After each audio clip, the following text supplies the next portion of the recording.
नमस्कार। प्रस्तुत है आज का चिंतन। सुख दुख उत्थान पतन का प्रतिफल तो अनंत काल तक आत्मा के सामने ही आने वाला है। इसलिए शरीर मोह की एक सीमा होनी चाहिए और उसकी वासनाओं की पूर्ति में इतना न उलझना चाहिए कि आत्मिक स्वार्थों की पूर्ण उपेक्षा ही होने लगे। उसके लिए फुर्सत न मिलने, आर्थिक तंगी का बहाना करके अब तो मन बहलाया जा सकता है, पर जब शरीर वृद्ध, रुग्ण अथवा मृत्यु के निकट होता है तब भूल समझ में आती है और सूझता है कि इस तुच्छ वाहन के मनोरंजन में बहुमूल्य मानव जीवन चला गया और जो करना चाहिए था उसको सर्वथा भुला दिया गया। वह घड़ी घोर पश्चाताप की होती है। तब अपनी भूल का पता चलता है, किंतु समय बीत चुका होता है और हाथ मल मल कर पछताने के अतिरिक्त और कुछ शेष नहीं रहता। अच्छा हो कि समय से पूर्व चेतें, अपने स्वरूप को समझें, आत्मा के हित साधन की बात सोचें और परमार्थ पथ के पथिक बने। केवल राम नाम लेने से आत्मिक उद्देश्य पूरे हो सकते हैं, इस भ्रांत धारणा को मन में से हटा देना चाहिए। इतना सस्ता आत्म कल्याण का मार्ग नहीं हो सकता।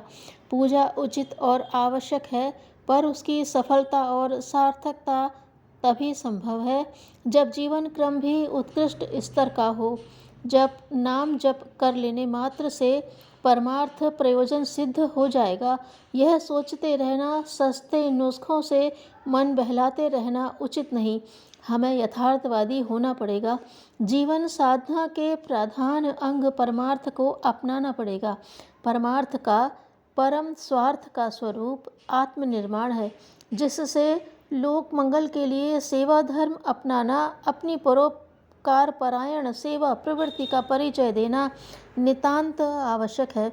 जिसकी आत्मा में विश्व मानव की सेवा करने, इस संसार को अधिक सुंदर, सुव्यवस्थित एवं सुखी बनाने की भावनाएं उठती रहती हैं और इस मार्ग पर चलने की प्रबल प्रेरणा रहती है। वस्तुतः सच्चा परमार्थी और ईश्वर भक्त वही है। उसी का नाम जप सार्थक कहा जा सकता है। आत्म कल्याण के लिए उदारता एवं लोक सेवा में परायण होने की रीति नीति अपनाई जाए। युग परिवर्तन की इस पुनीत वेला में परमार्थ के कुछ महत्वपूर्ण उत्तरदायित्व अनायास ही हमारे सामने आ उपस्थित हुए हैं। प्रबुद्ध आत्माओं को विश्व के नवनिर्माण का उत्तरदायित्व वहन करना होगा। यह प्रयोजन अपनी उदारता, सेवा, साधना और परमार्थ प्रवृत्ति के अभिवर्धन से ही पूर्ण हो सकता है। जो संकीर्ण स्वार्थों तक सीमाबद्ध रहकर लोकमंगल के लिए कुछ भी योगदान नहीं कर सकते, उन्हें जागृत आत्मा नहीं कहा जा सकता। सोचते रहने, सुनते रहने से कुछ भला नहीं हो सकता। प्रयोजन तो काम करने से सिद्ध होता है। नवनिर्माण का उत्तरदायित्व आज युग पुरुष ने जागृत, प्रकाशवान एवं प्रबुद्ध आत्माओं के कंधे पर डाला है। यही उचित यही है कि हम उसे आगे बढ़कर हंसी खुशी स्वीकार करें और निर्धारित दिशा में भावना एवं तत्परता के साथ अग्रसर हों। नवनिर्माण का एक ही माध्यम है, जनमानस की दिशा मोड़ना। 1000 वर्ष की गुलामी ने हमारे विचार संस्थान को जर्जर कर दिया है। हमारी आस्थाएं, मान्यताएं, आकांक्षाएं, विचारणाएं सब कुछ उल्टी हो गई हैं और उस विकृत स्थिति तक जा पहुंची हैं जिसे सड़ी गली और अवांछनीय ही कहा जा सकता है। अपने पूर्व आदर्शों से हम सर्वथा भटक गए हैं। भारतीय महापुरुष हमारे पूर्वज जिन परंपराओं, मर्यादाओं और क्रिया पद्धति को हमारे लिए एक थाती एवं विरासत के रूप में छोड़ गए थे, उनका हमने एक प्रकार से पूर्णतया परित्याग कर दिया है और ऐसी निकृष्ट रीति नीति को अपना लिया है जिसे सर्वथा अभारतीय, अधार्मिक, अवांछनीय और अनुपयुक्त ही कहा जा सकता है। वस्तुतः विकृतियों और दुष्प्रवृत्तियों से जनमानस को छुटकारा दिलाना, प्राचीन भारतीय धार्मिक एवं आध्यात्मिक आदर्शों के अनुरूप जनमानस का पुनः निर्माण करना, यही तो युग निर्माण योजना है। आज का सर्वोपरि परमार्थ यही है। आज की आवश्यकता यही है। आज का सामूहिक धर्म कर्तव्य यही है। आत्म कल्याण का उद्देश्य पूरा करने के लिए इस पुण्य प्रयोजन में हमें सम्मिलित होना होगा। विश्व की सुख शांति और मानवीय महानता की प्रतिष्ठापना उसी मार्ग पर चलने से होगी। जनमानस का संशोधन परिमार्जन किए बिना, विकृत आस्थाओं और विचारणाओं को बदले बिना तथा किसी प्रकार इस युग की कठिनाइयों, आपत्तियों, उलझनों, समस्याओं और विभीषिकाओं का समाधान नहीं किया जा सकता। इसलिए समाज को बदलना हो तो व्यक्तियों को बदलना पड़ेगा।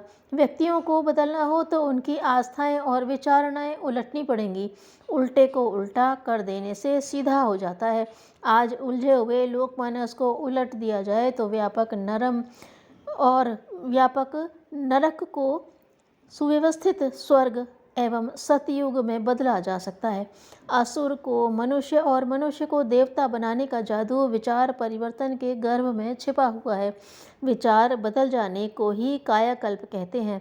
शरीरों का कल्प कठिन है, पर अंतःकरण का कल्प पूर्णतया संभव है। अगणित दुष्ट दुरात्मा सद्विचारों का पारस छूकर अपनी लोहे जैसी कलुषित कालिमा से मुक्त हुए हैं और बहुमूल्य स्वर्ण की तरह सम्मानित हुए हैं। इस संसार में एक ही चमत्कार है, विचारों का परिवर्तन। डॉक्टर नर को नारी, नारी को नर बनाने में असमर्थ है, पर अध्यात्म की प्रेरणा विचार परिवर्तन का प्रकाश देकर पशु को मनुष्य और मनुष्य को देवता बनाने में पूर्णतया समर्थ है। समय आ गया है जबकि इस जादू का व्यापक परिमाण में प्रयोग किया जाना चाहिए। मनुष्य का अंतःकरण बदल डालने से उसका बाह्य जीवन बदलेगा। व्यक्तियों के बदलने से समाज संसार का बदलना सुनिश्चित है। समाज और कुछ नहीं, व्यक्तियों का समूह मात्र ही तो है। व्यक्ति बदले या समाज बदले, समाज का समूह का बदलना ही परिवर्तन है। अतएव हमें इस तथ्य को बार बार भली प्रकार समझ लेना चाहिए कि आज की विभिन्न परिस्थितियों को बदलने की सच्ची इच्छा हो तो सच्चा मार्ग ही अपनाना पड़ेगा।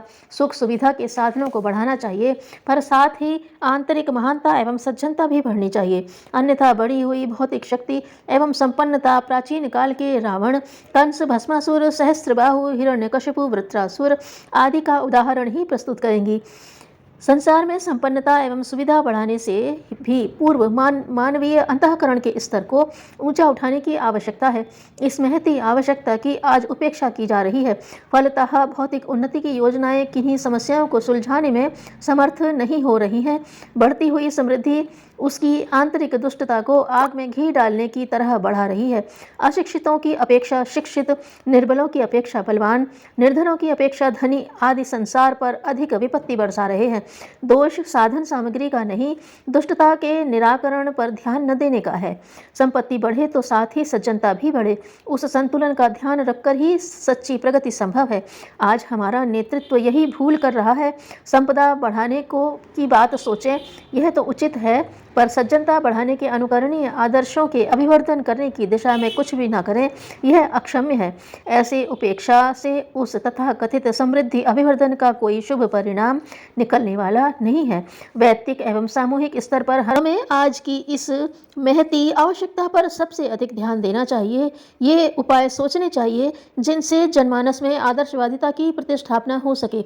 ये प्रयत्न करने चाहिए जिससे लोग वर्तमान में सड़ी गली मान्यताओं की ओर घृणा करने लगे, मान्यताओं से घोर घृणा करने लगे और उनका परित्याग करने में संकोच, झिझक और भीरुता त्याग कर आदर्शवादी आस्थाओं को अपनाने में साहस का परिचय दे सकें।